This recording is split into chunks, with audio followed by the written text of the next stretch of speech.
Hello and greetings everybody, 'tis Irata, the furry king of awesome, and welcome to the Rated Awesome Review Show.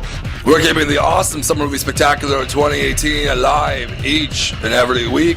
We're on to number 11 with the First Purge. We'll also give our little ranking of the franchise, where it's up to 4 now, at the end of the show, so please join us. First, I'm going to slip in something a little bit more comfortable for Purge attire.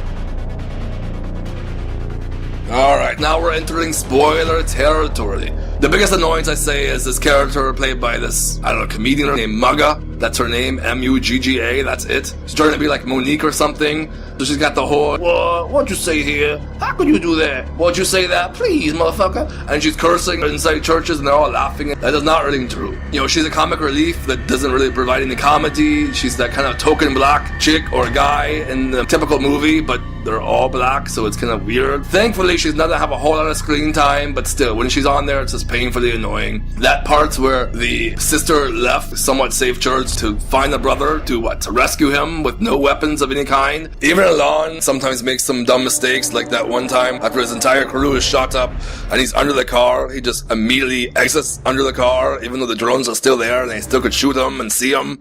Like, he doesn't even look around for a second, just kind of just bounces out of there. And the rehash is again kind of stated when he kind of takes over the role from Frank Grillo as a one-man killing machine in some of those scenes where he's fighting all the government mercs in the building. I really felt that Marissa Tomei was pretty much underused here. I was kind of excited that she was going to be in the movie. I don't really think she'd be in it a whole lot, honestly, and she wasn't. I mean, they almost killed her off screen. You could tell that it wasn't really Marissa Tomei. It was on like the spy cameras. We just didn't feel for many of the characters. Her especially, because she gets what's coming to her. It really felt like there were some cut scenes there where they show her being morally ambiguous or conflicted for what she started, this whole war. In the end, it's an okay addition to the franchise. Now let's get into the rankings. We're gonna rate this now awesome to awful. We're gonna go with first, number 2, Purge Anarchy. That gets a 4-star rating. Expanded on the idea, it delivered the goods. It had some interesting characters. Frank Grillo was a nice leading man. I really liked how it expanded and showed the ways that the government was corrupt, and it was more of a political play to get rid of the lower class. Followed by this one. As I mentioned before, the First Purge gets 3.5 stars. Strangely enough, because it is kind of a rehash, but it had some different ideas, and it was still fun enough. Skeletor brought some slasher angle.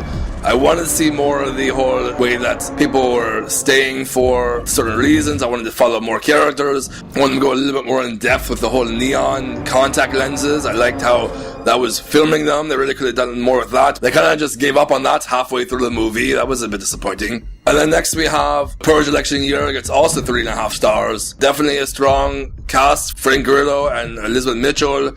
It wasn't quite as fun as the other ones. A little bit political and religious undertones.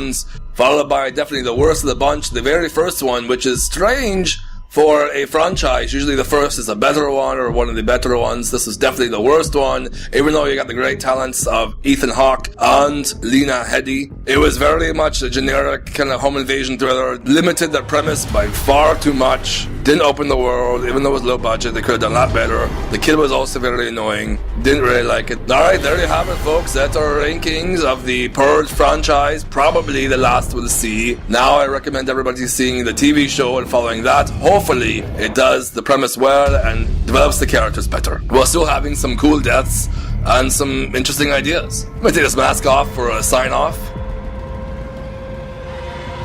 Alright everybody, join us next time. We'll have other guests, other animal critics, some fun movies to talk about, and some nitpicks. Talk about our favorite scenes and which movies suck in The Rock. So stay with us. Thank you so much for joining us. Please leave a comment. Let us know what you think about the movie or these reviews. Keep checking back on YouTube and Facebook and Instagram for the newest reviews. We're also on Stardust, just 30-second reviews there. Very quick and easy. Give you the gist. We also do spoiler reviews there. Now, go forth and be awesome!